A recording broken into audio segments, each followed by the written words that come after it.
Kaya ngayon, ang ituturo ko sa inyo ay kung ano ang ibig sabihin ng kulay ng inyong ihi.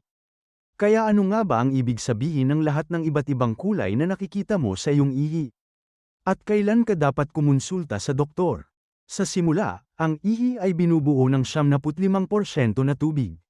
At ang natitirang 5% ay binubuo ng mga bagay tulad ng mga asin kabilang ang sodium, chlorido, potasa, calcium, at magnesium. Naglalaman din ito ng urea, creatina, at ammonia.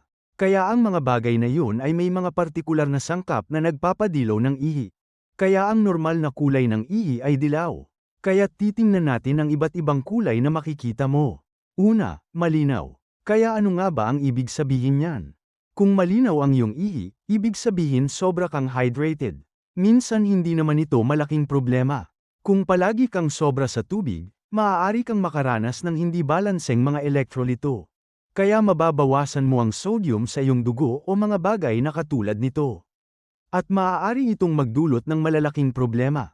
Kaya marahil gusto mong bawasan ng kaunti ang pag-inom mo o alamin kung ano ang nangyayari kung pakiramdam mo ay hindi ka naman masyadong umiinom, pero palagi pa ring napakalinaw ng iyong ihi.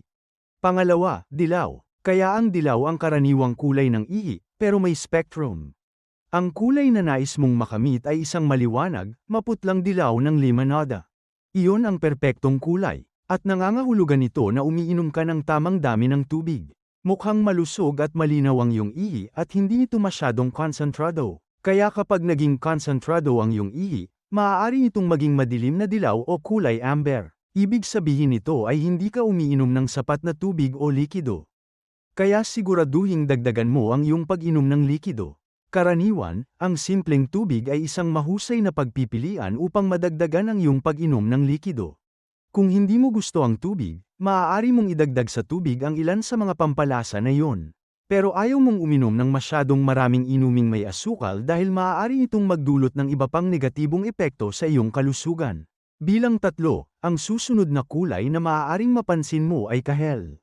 Kaya't ang kulay kahel ay kung minsan ay maaaring maging byproduct ng ilang gamot na iniinom mo. Kaya ang isang gamot na madalas inirereseta ay pyridium o phenazepyridine hydrochloride. At ito ay gamot na madalas naming ginagamit para sa mga taong nakararanas ng masakit na pagsunog kapag umiihi. At maaari nitong gawing kahel ang iyong ihi at mag-iwan ng mantsa kahit saan ito tumama. Kaya kung mapunta ito sa iyong panloob, magkakaroon ka ng kahel na mantsa sa iyong panloob. Maaari rin itong sanhi ng iba pang mga gamot tulad ng sulfasalazine o mga pampalambot ng dumi na naglalaman ng sena. Kaya kung iniinom mo ang alinman sa mga gamot na ito, maaaring karaniwang byproduct lang ng pag-inom ng gamot ang pagiging kahel. Gayun din, kung kumakain ka ng maraming pagkaing kulay kahel na may beta-carotene, tulad ng carrot o kamote, maaari nitong gawing bahagyang kahel ang iyong ihi. Ang aking rekomendasyon para sa lahat ng ito ay uminom ng maraming likido at tingnan kung lumiwanag ang iyong ihi. At maghintay ng kaunti, may mga pagkakataon na dapat kang mag-alala ng higit kaysa sa iba. Ngunit hindi naman talaga nakakatakot ang kulay kahel. Maaari ka ring magkaroon ng kahel na ihi kapag napakakonsentrado nito. Maaari nga itong magmukhang medyo kahel. Kaya ulit, makakatulong ang pag-inom ng tubig para doon. Sa susunod, bilang 4, pulang ihi. Kaya ito ang kulay ng ihi na pinakakatakutan ng mga tao dahil nakababahala ito kung may dugo sa ihi.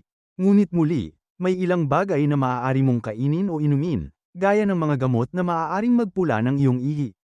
Ang ilang mga bagay tulad ng beets, rhubarb, at blackberries ay maaari ring maging pulang-pula ang iyong ihi. Gayun din, ang ilang gamot na ginagamit sa paggamot ng tuberculosis ay madalas na nagpapapula sa iyong ihi, o kahit sa iyong mga mata ng kaunti.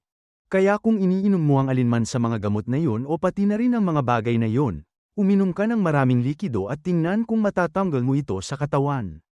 Kung hindi, maaaring senyales ito na may dugo sa ihi.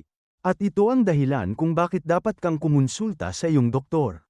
Kailangan muna nating, una, kumpirmahin na may dugo sa ihi, at pangalawa, isagawa ang tinatawag na pagsusuri para sa hematuria. At ang kinakailangan dito ay urinalysis upang masuri kung may dugo sa ihi o mga palatandaan ng impeksyon, at posibleng urine culture. Gumagawa rin kami ng pag-iimahe ng itaas na daanan, karaniwang sa pamamagitan ng CAT scan ng tiyan, na may at walang contrast. Ito ay para makita kung may mga sista o bukol sa bato. Ang CAT scan ay ginagamit upang matukoy kung may mga bato sa bato, o anumang abnormalidad sa mga daanan na nagdadala ng ihi mula sa bato papunta sa pantog. At pagkatapos ay nagsasagawa kami ng cystoscopy. At ang cystoscopy ay isang pamamaraan kung saan kukuha kami ng maliit na kamera at titingin sa pantog upang makita kung may mga bato, bukol, masa, o abnormalidad na maaaring nagdudulot ng pagdurugo. At tinitingnan din namin ang prostate. Sinusuri rin namin ang serum PSA o ang pagsusuri ng dugo para sa kanser sa prostate. At karaniwang sasabihin sa iyo ng tatlong pagsusuring ito kung may anumang nakababahala na nagdudulot ng dugo sa ihi. At karaniwan, nakakakita ang mga doktor ng anumang abnormalidad sa humigit kumulang 15% ng mga pasyente. Karaniwan lang na wala tayong makita kahit ano. Ngunit tiyak na nais naming matuklasan ang anumang uri ng abnormalidad, kanser, o bato na maaaring nagdudulot ng dugo sa iyong ihi. Bilang 5, kayumangging ihi. Anumang luma ng dugo sa ihi. Maaaring mukhang kayumanggi ang kulay nito. Sa huli, kung nagawa mo ang matinding ehersisyo, tulad ng pagtakbo ng napakalayong distansya o pagbubuhat ng napakabigat, maaari kang magkaroon ng tinatawag na rhabdomyolysis. At kapag nangyari ito, maaari mo talagang masira ang mga hibla ng kalamnan. Ang rhabdomyolysis ay maaaring maging napakaseryoso. Maaaring mayroon kang maraming kahinaan sa iyong mga binti, hita, at balikat. At sa ilan, maaari ka ring makaramdam ng sakit. Maaaring mapansin mong kayumanggi ang iyong ihi. Ito ay isang seryosong problema.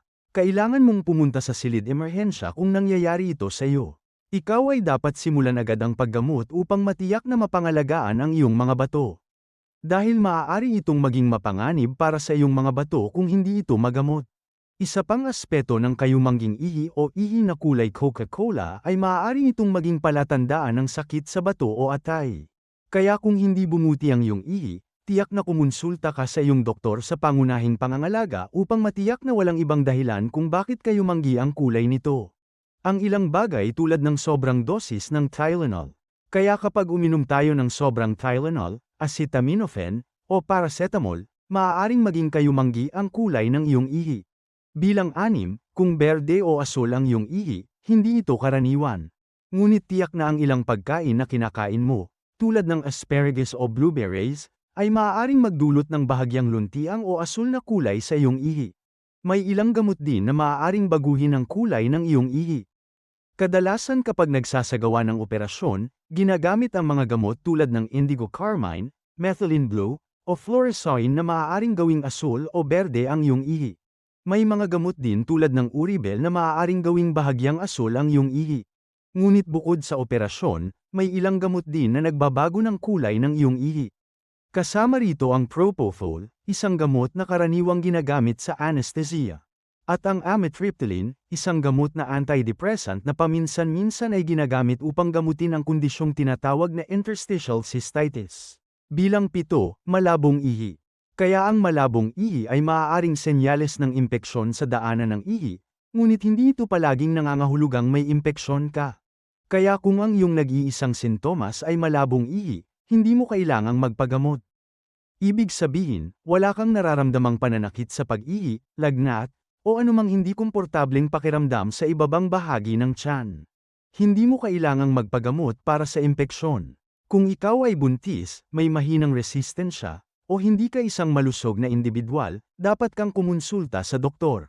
Ngunit sa ibang mga kaso, kung ikaw ay isang normal at malusog na tao na may malabong ihi at walang ibang sintomas, huwag kang uminom ng antibiotiko maliban kung magsimula ka ng magkaroon ng mga sintomas. Uminom ka lang ng maraming tubig. At makakatulong yun para mawala ang malabong ihi mo. Bilang 8, bula-bula na ihi. Kaya ang bula-bula na ihi ay madalas na nakakabala. Ngunit kadalasan, dahil lang talaga sa malakas mong daloy ng ihi. At nakakagawa ka ng ilang bula kapag umiihi ka. Kung mananatili ang bula sa iyong ihi sa paglipas ng panahon, sa loob ng ilang beses ng pag-ihi, kailangan mong kumonsulta sa iyong doktor sa pangunahing pangangalaga. Maaaring senyales ito ng protina sa iyong ihi o sakit sa bato. O maaaring senyales ito ng ibang problema, tulad ng fistula o koneksyon ng pantog sa ibang bahagi. Sana ay may natutunan ka ngayon tungkol sa kulay ng iyong ihi at kung ano talaga ang ibig sabihin nito para sa iyo.